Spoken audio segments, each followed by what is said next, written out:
4 वेळा निकाल लागला की पहिल्या प्रयत्न कशी पास झालो. माझ्याकडे डिग्री सर्टिफिकेट नव्हती, पण फक्त इंटर्नशिप कम्प्लिशन सर्टिफिकेटच्या आधारावरती मी बॉन्डवरती लिहून दिलं की निकाल लागल्यानंतर 1 महिन्याच्या आत जर मी देऊ शकलो नाही तर मी अनक्वालिफाईड किंवा डिस्क्वालिफाईड म्हणून कन्सिडर करावे, आणि पॅनलने ते ऍक्सेप्ट केलं. आणि आय गॉट द जॉब.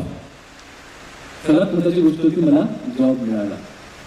आता आमच्या घरामध्ये, आमच्या गावामध्ये कोणीतरी नोकरदार माणूस होता, आणि तो कोणी नव्हता, तो IPS होता. माझं फर्स्ट सिलेक्शन झालं होतं IPS मध्ये. पण मला जसं म्हटलं, इट्स अबाउट इनर पॅशन. माझी त्यावेळी रँक थोडी कमी आली होती, मला IPS मिळालं. बट माझी इनर पॅशन होती की मी कोणाला शिवीगाळ करणे, कोणाच्या पाठीवर दंडा मारणे, कोणाला सॅल्यूट ठोकणे किंवा लॉ अँड ऑर्डर हे माझा पैलू नव्हता. I am very soft spoken person, I am very technical person, आणि I am very professional person. मी काम कशा पद्धतीने त्याला रिझल्ट मिळाला पाहिजे या ओरिएंटेशनने काम करतो. आणि डिसाइडेड